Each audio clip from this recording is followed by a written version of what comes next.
नमस्ते और आज के हमारे इस बेहद दिलचस्प विश्लेषण में आपका स्वागत है। आज हम एक ऐसे रहस्य पर बात करने वाले हैं जो ब्रह्मांड की गहराइयों में छुपा है। हम बात कर रहे हैं वी.एम. राबोलू की मशहूर किताब हरकुलुबस या लाल ग्रह की। इसके शुरुआती अध्याय एक ऐसी डरावनी भविष्यवाणी करते हैं जिसे सुनकर वाकई रोंगटे खड़े हो जाते हैं। एक विशालकाय लाल ग्रह जो सीधे हमारी पृथ्वी की तरफ बढ़ रहा है। तो चलिए बिना किसी देरी के इस खौफनाक लेकिन दिलचस्प ब्रह्मांडीय कथा के सफर पर निकलते हैं। अब इस विशाल लाल ग्रह को देखिए जिसे हरकुलुबस कहा जाता है। राबोलू की किताब के पहले कुछ अध्यायों का पूरा निचोड़ यही है कि ये कोई साइंस फिक्शन या दूर का काल्पनिक ग्रह नहीं है। ये सचमुच हमारी पृथ्वी के साथ एक विनाशकारी टकराव के रास्ते पर है। जरा सोचिए, ये अपने साथ भयानक प्राकृतिक आपदाओं का एक ऐसा बवंडर लेकर आ रहा है जो दुनिया का नक्शा ही हमेशा के लिए बदल के रख देगा। ये ब्रह्मांड के उस सुदूर अंधेरे कोने से आ रहा है जिसके बारे में इंसान शायद आज भी बहुत कम जानता है। किताब के पन्नों से निकली ये एक चेतावनी जरा ध्यान से सुनिए। हरकुलुबस का आना उन विनाशकारी घटनाओं की भविष्यवाणी करता है जो मानवता के अंत का कारण बन सकती हैं। लेकिन रुकिए, सबसे हैरान करने वाली बात ये नहीं है कि एक ग्रह हमारी तरफ आ रहा है। असल बात यह है कि ये कोई अचानक होने वाली ब्रह्मांडीय घटना नहीं है। ये हमारी अपनी गलतियों का नतीजा है। ये ब्रह्मांड का एक सख्त जवाब है जो इंसानों के लंबे समय से चले आ रहे नैतिक और आध्यात्मिक पतन के कारण पैदा हुआ है। आखिर हम यहाँ तक पहुँचे कैसे?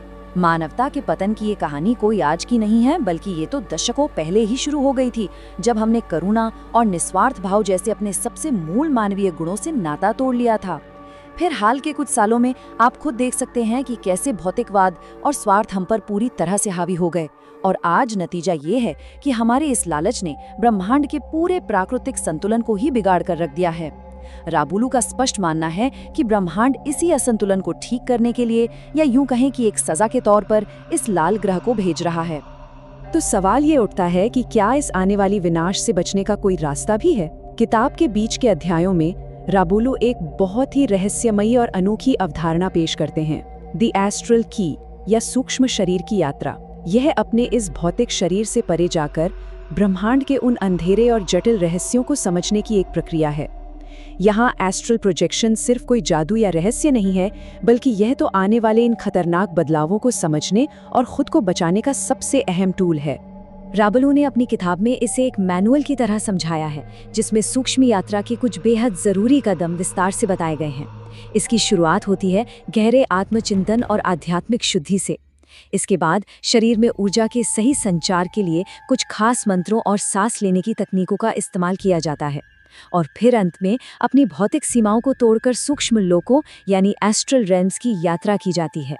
आने वाले उस खौफनाक अंधेरे का सामना करने के लिए खुद को मानसिक और आध्यात्मिक रूप से तैयार करने का बस यही एकमात्र रास्ता बताया गया है।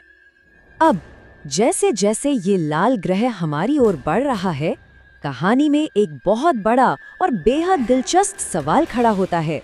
जब आसमान का रंग बदल रहा है तो सितारों के बीच से हम पर नजर कौन रख रहा है? क्या ये ब्रह्मांडीय विनाश हमें पूरी तरह से अकेले ही झेलना होगा, या फिर इस अनंत और शांत अंतरिक्ष के अंधेरे में कोई है जो हमारी दुनिया की हर एक हरकत पर पैनी नजर रखे हुए है? और सच कहूं तो यहीं से कहानी अपना सबसे रोमांचक मोड़ लेती है। परग्रही यानी एलियन पर्यवेक्षकों की एंट्री। राबोलू बताते हैं कि अपनी एस्ट्रल यात्राओं के दौरान उन्होंने इन बेहद उन्नत एलियन सभ्यताओं से सीधा संपर्क किया था, और यही इस किताब का सबसे बड़ा फोकस है। ये कोई आम हॉलीवुड वाले एलियंस नहीं हैं। ये पृथ्वी के इस पूरे नाटक में बहुत गहराई से शामिल हैं। इनके पास न सिर्फ कमाल की एडवांस टेक्नोलॉजी है, बल्कि उनके पास सबसे श्रेष्ठ ब्रह्मांडीय ज्ञान और बेहद गहरी आध्यात्मिक क्षमताएं भी हैं। वे बहुत शांति से संकटग्रस्त दुनिया को देख रहे हैं। लेकिन डरने की कोई बात नहीं है, क्योंकि वे हम पर कब्जा करने या दुनिया को तबाह करने नहीं आए हैं, बल्कि वे तो परग्रही मार्गदर्शन का एक स्रोत हैं। राबोलू के आगे के अध्याय हमें बताते हैं कि ये ब्रह्मांडीय प्राणी हमारे लिए आशा की एक बहुत बड़ी किरण है। जब हरकुलुबस के आने से पृथ्वी पर तबाही मचेगी, तो यही उन्नत सभ्यताएं इस दुख और दर्द को कम करने के लिए अपनी आध्यात्मिक और तकनीकी मदद हमारे साथ साझा करेंगी। वे हमारे सबसे बुरे और अंधेरे वक्त में हमारा हाथ थामने के लिए तैयार हैं।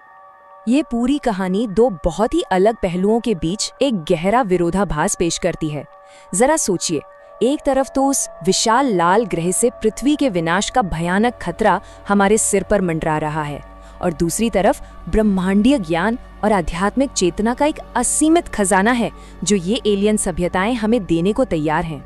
ये हमारी इस भौतिक दुनिया के खौफ और उन ब्रह्मांडीय रक्षकों द्वारा दी जा रही उस उच्च आध्यात्मिक समझ के बीच का एक सीधा और बेहद शक्तिशाली कॉन्ट्रास्ट है। हमारी पृथ्वी की आज की स्थिति और उन एलियन सभ्यताओं के बीच का जो अंतर है वो सच में बहुत गहरा है।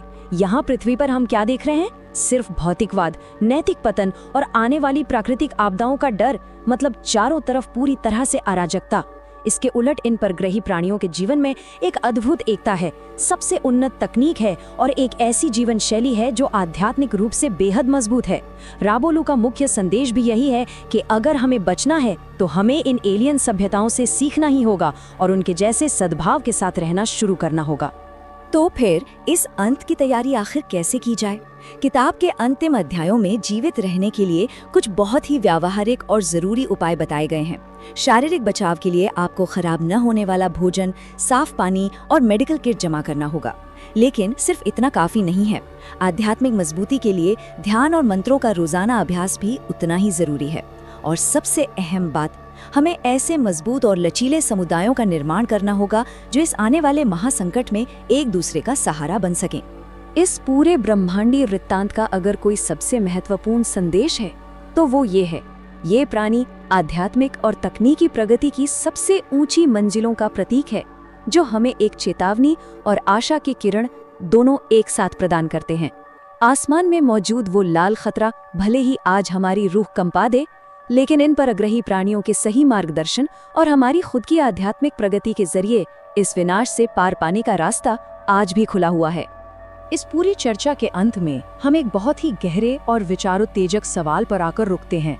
जब आसमान पूरी तरह से लाल हो जाएगा तो क्या हमारी चेतना इतनी उन्नत हो चुकी होगी कि हम उस अंधेरे ब्रह्मांड में हमारा इंतजार कर रहे उन उन्नत प्राणियों से मिल सकें? राबोलू का ये संदेश हमें सिर्फ डराने के लिए बिल्कुल नहीं है, बल्कि ये खुद के भीतर झांकने और आध्यात्मिक रूप से जागने का एक बहुत बड़ा मौका है। अपनी तैयारी आज से ही शुरू कर देनी चाहिए, क्योंकि क्या पता सितारे वाकई हम पर नजर रखे हुए हों। हमारे साथ आज जुड़ने के लिए आपका बहुत बहुत धन्यवाद।